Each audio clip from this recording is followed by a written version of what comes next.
শান্তি। আজকের অব্যক্ত মুরলির তারিখ 29/11/2020। রিভাইজ তারিখ 23/1/1987 মধুবন। আজকের মুরলির শিরোনাম সফলতার তারাদের বিশেষত্ব। আজ জ্ঞান সূর্য, জ্ঞান চন্দ্রমা নিজের উজ্জ্বল তারা মণ্ডলদের দেখছেন। এক হলো আকাশের তারা, আর এক হলো ধরিত্রীর তারা। এক হলো প্রকৃতির সত্তা, এক হলো পরমাত্মার তারা, আত্মিক তারা। ওই তারারাও রাতেই প্রগট হয়, আর এই আত্মিক তারা, জ্ঞানের তারা, উজ্জ্বল তারারাও ব্রহ্মার রাতেই প্রগট হয়। ওই তারারা রাতকে দিনে পরিবর্তিত করে না, শুধুমাত্র সূর্য রাতকে দিন বানায়। কিন্তু তোমরা তারারা জ্ঞান সূর্য, জ্ঞান চন্দ্রমার সাথে সাথী হয়ে রাতকে দিন বানাও।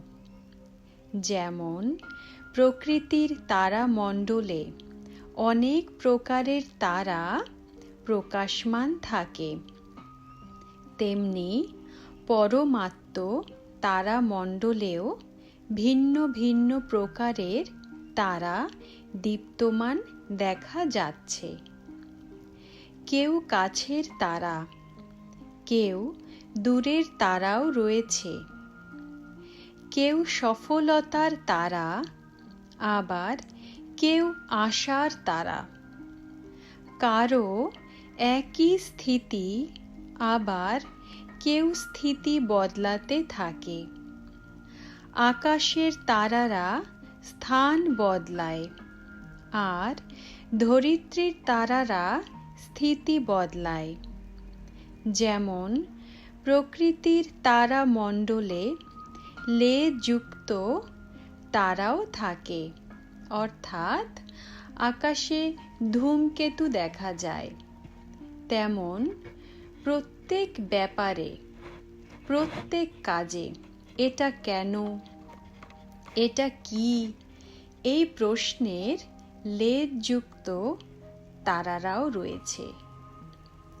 যেমন প্রকৃতির লেযযুক্ত তারার প্রভাব, অর্থাৎ ধূমকেতুর প্রভাব পৃথিবীর ওপর ভারী মানা হয়। তেমনি বারবার প্রশ্ন করে এই ব্রাহ্মণ পরিবারের বায়ুমণ্ডল ভারী করে দেয়। সবাই তোমরা অনুভবী।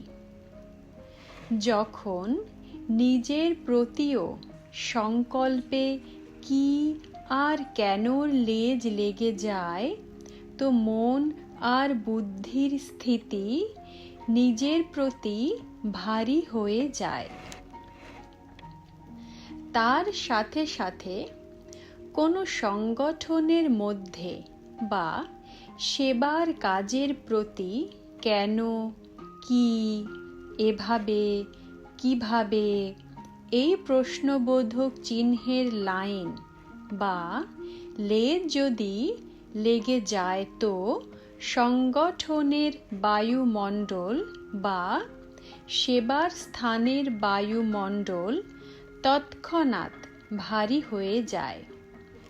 তো নিজের প্রতি, সংগঠন বা সেবার প্রতিও প্রভাব পড়ে যায় না? এর সাথে সাথে আবার প্রকৃতির তারারা উপর থেকে নিচেও এসে পড়ে, তো কি হয়ে যায়?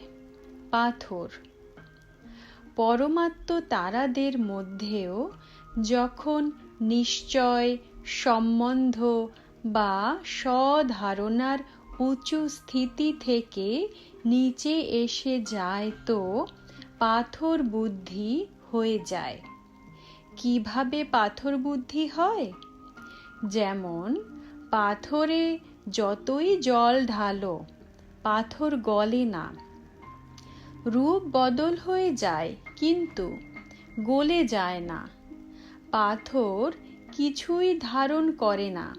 তেমনি যখন পাথর বুদ্ধি হয়ে যায় তো ওই সময় যতই কোনো ভালো কথা উপলব্ধি করাও তো উপলব্ধি করে না, যতই জ্ঞানের জল ঢালো না কেন বদলায় না। কথা বদলাতে থাকবে কিন্তু নিজে বদলাবে না। একে বলা হয় পাথর বুদ্ধি হয়ে যায়। তো নিজেকে প্রশ্ন করো, এই পরমাত্ম তারা মণ্ডলের মধ্যে আমি কোন ধরনের তারা? সবথেকে শ্রেষ্ঠ তারা হলো সফলতার তারা।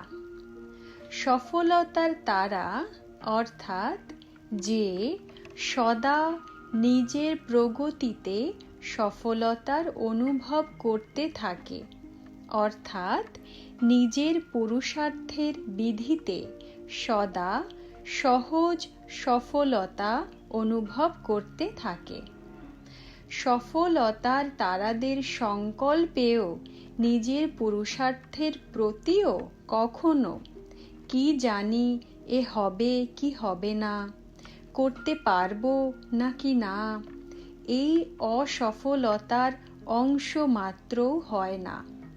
যেমন স্লোগান রয়েছে, সফলতা জন্মগত অধিকার, তেমনি তারা নিজের প্রতি সদা সফলতা অধিকার রূপে অনুভব করবে। অধিকারের পরিভাষাই রয়েছে বিনা পরিশ্রম, বিনা চাওয়াতেই প্রাপ্তি। সহজ আর সতত প্রাপ্ত হওয়াকে বলা হয় অধিকার। এমনই এক নিজের প্রতি সফলতা, দ্বিতীয় হলো নিজের সম্বন্ধ সম্পর্কে এসে সে ব্রাহ্মণ আত্মা হোক বা লৌকিক পরিবার বা লৌকিক কার্য সম্বন্ধে, সর্বসম্বন্ধ সম্পর্কে যতই মুশকিল ব্যাপার হোক না কেন তারা সফলতার অধিকারের আধারে সহজ অনুভব করবে, অর্থাৎ সফলতার প্রগতিতে এগিয়ে যাবে। হ্যাঁ, সময় লাগতে পারে কিন্তু সফলতার অধিকার প্রাপ্ত হবেই। এমনি করে স্থূল কার্য বা অলৌকিক সেবার কার্য অর্থাৎ দুই ক্ষেত্রের কর্মে সফলতার নিশ্চয় বুদ্ধি বিজয়ী হবে। কোথাও কোথাও পরিস্থিতির সম্মুখীন হতে হলেও শক্তি দ্বারা সহন করতেও যদি হয়, কিন্তু সেই সহন করা উন্নতির রাস্তা হয়ে যাবে। পরিস্থিতিকে সম্মুখীন করতে পরিস্থিতি স্বস্থিতির উর্তি কলার সাধন হয়ে যাবে, অর্থাৎ প্রত্যেক ব্যাপারে সফলতা সতত সহজ আর অবশ্যই প্রাপ্ত হবে। সফলতার তারার বিশেষ লক্ষণ হল কখনোই নিজের সফলতার অভিমান হবে না, বর্ণনা করবে না, নিজের গীত গাইবে না, বরং যত সফলতা তত নম্রচিত্ত, নির্মাণ, নির্মল স্বভাব হবে। অন্যেরা তার গীত গাইবে কিন্তু সে সদা বাবার গুণ গান করবে। সফলতার তারা কখনো প্রশ্নবোধক চিহ্ন আনবে না, সদা বিন্দু রূপে স্থিত হয়ে প্রত্যেক কার্যে অন্যকেও ড্রামার বিন্দুর স্মৃতি দিয়ে বিঘ্ন বিনাশক বানিয়ে সমর্থ বানিয়ে সফলতার গন্তব্যের সমীপে আনতে থাকবে। সফলতার তারারা কখনোই সীমিত সফলতার প্রাপ্তিকে দেখে প্রাপ্তির স্থিতিতে অনেক খুশি, আবার পরিস্থিতি আসলে বা প্রাপ্তি কিছু কম হলে খুশিও কম হয়ে যায় এমন স্থিতি পরিবর্তন করে না। সদা অসীম জগতের সফলতা মূর্ত হবে, এক রস এক শ্রেষ্ঠ স্থিতিতে স্থিত হবে। হতে পারে বাইরের পরিস্থিতি বা কার্যে বাইরের রূপ থেকে অন্যদের অসফলতা অনুভব হবে, কিন্তু সফলতার তারা অসফলতার স্থিতির প্রভাবে না এসে সফলতার স্বস্থিতি দ্বারা অসফলতাকেও পরিবর্তন করে নেবে। এই হলো সফলতার তারাদের বিশেষত্ব। এখন নিজেকে প্রশ্ন করো, আমি কোন ধরনের তারা? আশার তারা নাকি সফলতা স্বরূপ? আশাবাদী হওয়াও ভালো, কিন্তু শুধুমাত্র আশাবাদী হয়ে চলা, প্রত্যক্ষ সফলতার অনুভব না করা, এতে কখনো শক্তিশালী কখনো হতাশ, এই নিচে উপরে হবার বেশি অনুভব করে। যেমন কোনো ব্যাপারে যদি বেশি নিচে উপরে হতে থাকে তো ক্লান্তি এসে যায় না? তো এই ব্যাপারেও চলতে চলতে ক্লান্তির অনুভূতি হতাশ বানিয়ে দেয়। তো আশাহীনের তুলনায় আশাবাদী ভালো, কিন্তু সফলতা স্বরূপের যে অনুভব করে সে সদা শ্রেষ্ঠ। তাহলে শুনেছ তো তারামণ্ডলের কাহিনী?